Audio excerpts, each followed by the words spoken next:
दुनिया को रास्ता बताने वाले थे। अल्लाह ताला ने कुरान मजीद में इरशाद फरमाया, कुंतुम खैरा उम्मतिन उखरजत लिन्नास तामरूना बिल मारूफ व तनहौना अनिल मुनकर। तुम बेहतरीन उम्मत हो, तुम बेहतरीन गिरोह हो, उखरजत लिन्नास, अवाम के लिए पैदा किए गए हो, अवाम के लिए बर्पा किए गए। तुम्हारा काम क्या है? तामरूना बिल मारूफ, तुम भलाइयों का हुक्म करोगे, व तनहौना अनिल मुनकर, और बुराइयों से लोगों को रोकोगे। आप बुराइयों से कब रोकोगे और हुक्म कब करोगे?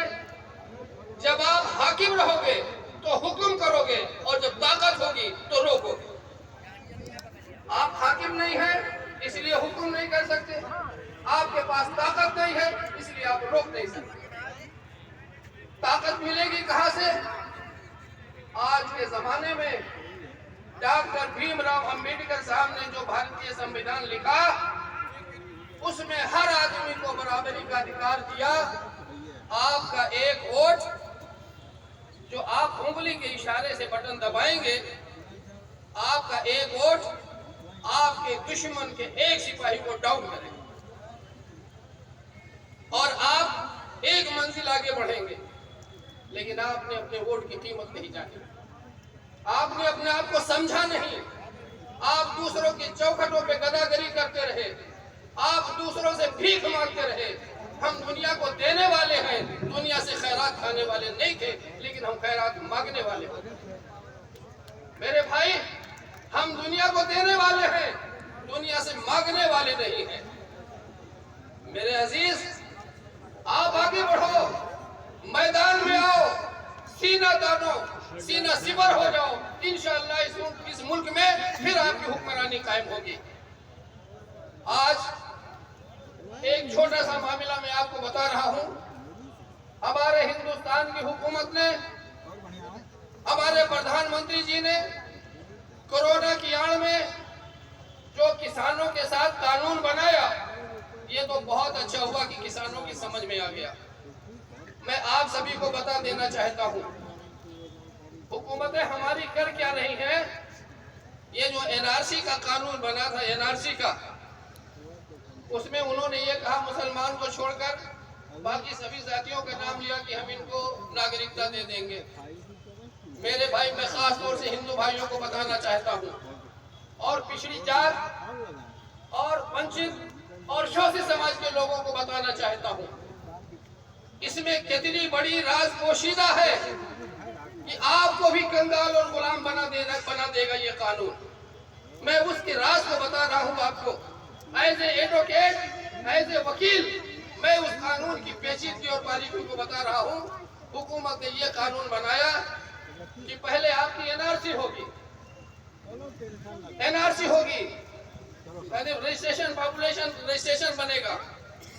आपको जाना जाएगा कि आप इस देश के नागरिक हो या नहीं हो, अपने बाप दादा का सबूत ला करके दो। मान लीजिए आप सबूत नहीं दे पाए, तो जब आप सबूत नहीं दे पाएंगे तो आपका नाम एनआरसी में शामिल कर लिया जाएगा।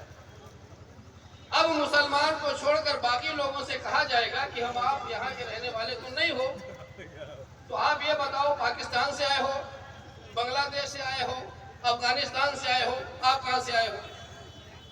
भैया, आप रहने वाले हो भारत के, पैदा हुई है भारत में, खाया पिया भारत में, बाप दादा ने यहाँ जन्म लिया। हमारे पास कोई रिकॉर्ड नहीं है, किसी वजह से नहीं, हम नहीं साबित कर पाए।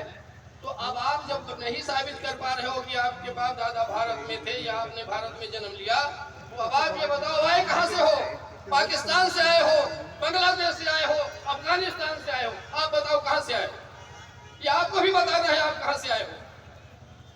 फिर आप बताओ कि झूठ बोलोगे हुकूमत के सामने कि मैं बांग्लादेश से आया, मैं पाकिस्तान से आया, मैं अफगानिस्तान से आया, तो आप बयान कर भी दो कि मुझे यहाँ की नागरिकता दे दी जाए। चलिए साहब, ठीक है, अब आपको यहाँ की नागरिकता दे दी गई। आपके हर दिल अजीज रहनुमा रहबर डुमरियागंज के वो शेर जनाब मलिक कमाल यूसुफ साहब तशरीफ ला रहे हैं। आप लोग हमारी आवाज में आवाज मिलाइए। कमाल यूसुफ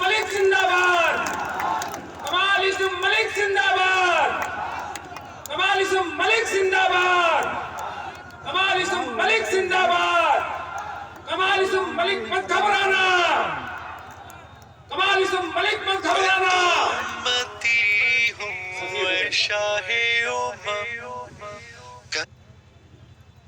तो जनाब मैं ये बता रहा था, अब आप एक झूठी बयान हल्फी दोगे कि मैं बांग्लादेश से आया, मैं अफगानिस्तान से आया, मुझे यहाँ की नागरिकता दे दी जाए।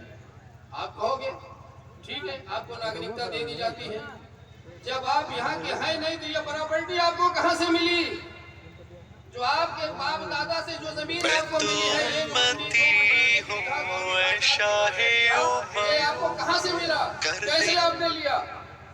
जब आप दूसरे देश से आए हो तो ये प्रॉपर्टी आपकी नहीं है, लिहाजा आपकी सारी प्रॉपर्टी छीन ली जाएगी, आपकी सारी प्रॉपर्टी गवर्नमेंट जब्त कर लेगी और आपको एक मजदूर की हैसियत से अपने यहाँ रखेगी।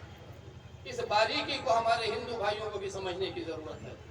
और इस एनआरसी के खिलाफ अगर सबसे पहले पार्लियामेंट में किसी ने आवाज उठाई है तो वह अवैसी साहब ने इस एनआरसी सिर्फ असदुद्दीन अवैसी आए हुए हैं। मेरे भाइयों, मेरी इस बात को समझने की जरूरत है। बैरिस्टर असदुद्दीन अवैसी साहब के हाथों को मजबूत करने के लिए, पार्लियामेंट और असेंबली में उनकी आवाज को बुलंद करने के लिए आप उनको सपोर्ट कीजिए, उनके कैंडिडेट को वोट दीजिए और पतंग के चुनाव निशान पर बटन दबाकर आप किसी भी तरह से पार्लियामेंट और असेंबली में अपनी आदमी को पहुंचाने की कोशिश कीजिए ताकि हमारी और आपकी इज्जत व आबरू बहाल हो सके। हिंदुस्तान जिंदाबाद। दोस्तों, स्टेज में तमाम लोगों से गुजारिश है